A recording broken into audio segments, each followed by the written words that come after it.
അല്ല, എവിടെ നിന്ന് എന്തൊക്കെ നിർദ്ദേശം ലഭിച്ചു എന്നുള്ളത് ഞാൻ ഈ പത്രസമ്മേളനത്തിൽ പറയുന്നില്ല. എന്തായാലും ഒരു പ്രാദേശിക ഭരണകൂടം എന്നുള്ള നിലയ്ക്ക് ഞങ്ങൾക്ക് പ്രോപ്പർ ചാനലിൽ വരേണ്ട വിവരങ്ങൾ വരുന്നുണ്ട്, രാഷ്ട്രീയമായി ലഭിക്കേണ്ട വിവരങ്ങൾ ലഭിക്കുന്നുണ്ട്. ചില നിർദ്ദേശങ്ങളുടെ അടിസ്ഥാനത്തിൽ കൂടിയാണ് ഈ പരിശോധന എന്ന് തന്നെ നിങ്ങൾ വെച്ചോളൂ. ചർച്ച ചെയ്യുന്നുണ്ട് ഞങ്ങൾ. അതിഥി തൊഴിലാളികൾക്ക് ഏത് തരത്തിൽ കോർപ്പറേഷൻ അങ്ങനെയുള്ള രേഖകൾ കൊടുക്കാൻ സാധിക്കുമെന്നുള്ള കുറിച്ച് ഞങ്ങൾ ചർച്ച ചെയ്യുന്നുണ്ട്. അതിനാണ് ലേബർ കോൺട്രാക്ടർമാരുടെ യോഗം വിളിച്ച് അവരുടെ കൂടി അഭിപ്രായം തേടി നിയമത്തിനകത്ത് നിന്നുകൊണ്ട്.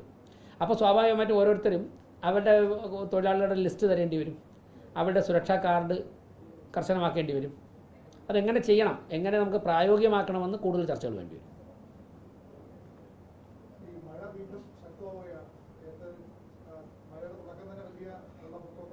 ഒരു ദിവസം, അതിനുശേഷം അതിനേക്കാൾ മഴയുണ്ടായി, അതിനേക്കാൾ മഴയുണ്ടായി.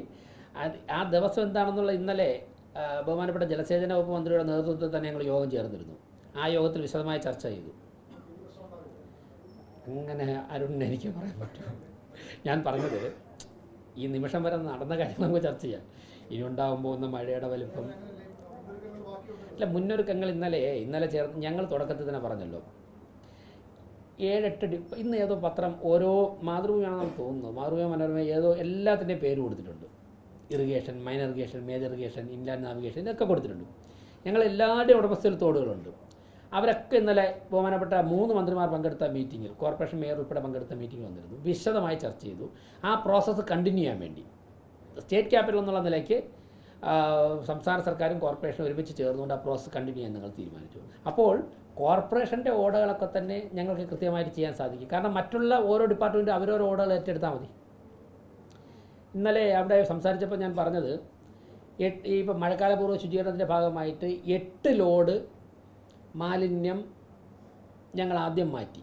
അത് പ്ലാസ്റ്റിക്കും വേസ്റ്റും ഒക്കെ യാമേഴിഞ്ഞാൻ തോടില തകരപ്പറമ്പിനും പഴവങ്ങാട് ഗണപതി ക്ഷേത്രത്തിനും ഇടയ്ക്കുണ്ടായിരുന്ന സ്ഥലത്തുനിന്നും ജോയ് മരണപ്പെട്ട സ്ഥലത്തുനിന്ന് മാറ്റി 8 ടിപ്പറിൽ ഞങ്ങൾ മാറ്റി. പക്ഷേ 156 ടിപ്പറിൽ പിന്നീട് മാറ്റിയത് മണലാണ്. 15 വർഷം കൊണ്ട് മാറ്റാതെ ആമേഴഞ്ചാൻ തോടിലും പാർവതീപുത്രാൻ്റെ പല ഭാഗത്തും അടിഞ്ഞു കൂടിയ മണലാണ് മാറ്റിയത്. ഈ മണൽ കോർപ്പറേഷൻ്റെ പ്രശ്നം കൊണ്ടുണ്ടായ മാലിന്യമല്ല.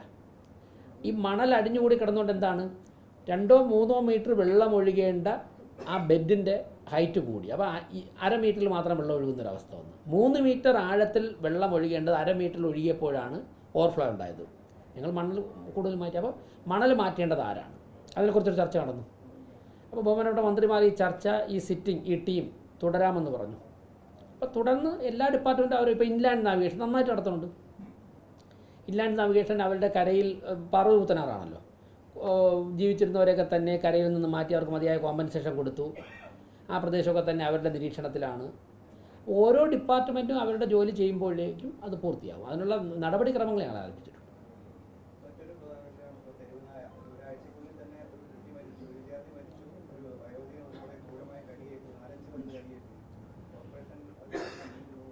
ഞാനിപ്പോൾ ഒരു കാര്യം പറയാം. ഞങ്ങളതിൻ്റെ കൃത്യമായിട്ടുള്ള പ്രോസസ്സിലേക്ക് പോയിട്ടുണ്ട്.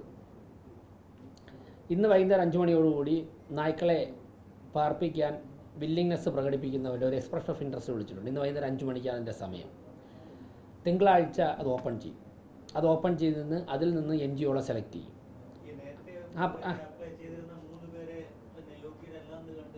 അതായത് അവർക്ക് അത് ആ ചർച്ചയിൽ കുറച്ച് സമയത്ത് ഞാൻ പങ്കെടുത്തിരുന്നുള്ളൂ. ഞാൻ മനസ്സിലാക്കിയ രേഖകൾ നോക്കിയിട്ടൊന്നുകൂടെ പറയാം. ഞാൻ അന്ന് ചോദിച്ചു, മനസ്സിലാക്കിയത് അവർക്ക് സ്വന്തമായിട്ട് ഷെൽട്ടർ ഇല്ല. അവർക്ക് കോർപ്പറേഷൻ ഫണ്ട് ചെയ്ത് ഷെൽട്ടർ നിർമ്മിക്കണം. അപ്പോൾ ആ ഒരു നിയമ തടസ്സം ഞങ്ങൾക്കുണ്ട്. വേറൊരു പ്രോപ്പർട്ടിയിൽ കോർപ്പറേഷന് ഫണ്ട് ചെയ്ത് ഷെൽട്ടർ നിർമ്മിക്കുന്നതിൻ്റേതായ നിയമ തടസ്സമുണ്ട്. അതുകൊണ്ടാണ് അവർക്ക് ഷെൽട്ടർ ഉണ്ടായിരുന്നെങ്കിൽ നമുക്ക് ആ ചർച്ച തുടരാമായിരുന്നു. ഞങ്ങൾ അവരോട്, എനിക്കൊന്ന് ഞാൻ ചർച്ചയ്ക്ക് നേതൃത്വം കൊടുത്ത ഉദ്യോഗസ്ഥർ പറഞ്ഞത്, ഷെൽട്ടർ നിങ്ങൾക്കുണ്ടെങ്കിൽ നമുക്ക് മറ്റുള്ള ചർച്ചകൾ തുടങ്ങാം. മറ്റൊരു ആളിൻ്റെ പ്രോപ്പർട്ടിയിൽ കോർപ്പറേഷൻ്റെ ഫണ്ട് മുടക്കി ഷെൽട്ടർ ചെയ്യാൻ വേണ്ടി നിയമപരമായിട്ട് ഞങ്ങൾക്ക് തടസ്സം വരും, ഓഡിറ്റ് ഒബ്ജക്ഷൻ വരും. അതുകൊണ്ടാണ് അത് ചർച്ച.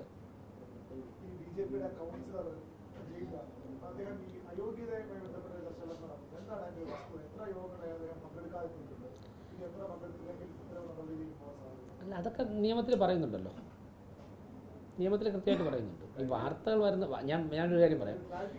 അതായത് ഇതൊക്കെ അടുത്ത യോഗം വരട്ടെ, നിങ്ങൾ നോക്കിക്കോളൂ. ഇതുവരെ ഇല്ല. ഇത് ഇപ്പോൾ റിമാൻഡിലായതിനു ശേഷം ഇതുവരെയും ചെയ്തിട്ടില്ല.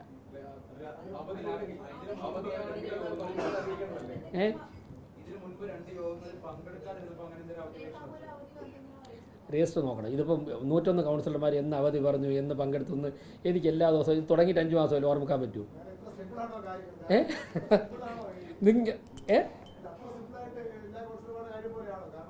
ഞാൻ പറഞ്ഞത് ഞാൻ പറയട്ടെ, സത്യത്തിൽ ഞാൻ ആ രജിസ്റ്റർ എല്ലാ ദിവസവും നോക്കേണ്ട ആവശ്യമില്ല. അതൊക്കെ ഉദ്യോഗസ്ഥരാണ് നിരീക്ഷിക്കുന്നത്, നോക്കേണ്ടത്. ഇപ്പം ആരെങ്കിലും അവധി അറിയിച്ചിട്ടുണ്ടെങ്കിൽ നിങ്ങൾക്ക് മാധ്യമപ്രവർത്തകർ എന്ന് വരുന്നവരല്ലേ.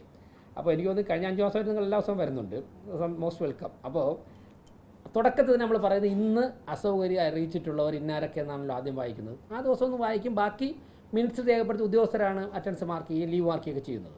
അറ്റൻഡൻസ് കൗൺസിലർമാർ മാർക്ക് ചെയ്യും, ലീവ് ഉദ്യോഗസ്ഥർ മാർക്ക് ചെയ്യും. ഓരോ ദിവസം ആര് വന്ന് ലീവ് പറഞ്ഞു എന്നൊക്കെ ഞാൻ അത് ആക്ഷേപം ഒന്ന് വായിച്ചില്ലെങ്കിൽ അയാൾ ലീവ് പറഞ്ഞു കാണില്ല. അത് ആക്ഷേപം എങ്ങനെയാവുന്നത്? അദ്ദേഹം ലീവ് പറഞ്ഞ, ഞാൻ പറയാം മോനെ, ലീവ് എങ്ങനെയാണ്? ലീവ് ഒന്നുകിൽ രേഖാമൂലം, ഇവിടുത്തെ കീഴ്വഴക്കം രേഖാമൂലം ലെറ്റർ തരും, മെയിൽ ചെയ്യാം, മേയറെ നേരിട്ട് വിളിച്ച് പറയാം. ഇതാണ് ഇവിടെ നടക്കുന്ന കീഴ്വഴക്കം. ഈ കീഴ്വഴക്കം അനുസരിച്ച് ഈ 3 എന്തെങ്കിലും ചെയ്യുന്ന ആൾക്കാർ ലീവാണെന്ന് ഞങ്ങൾ കൗൺസിലിൽ പറയും. അങ്ങനെ പറഞ്ഞു കാണില്ല.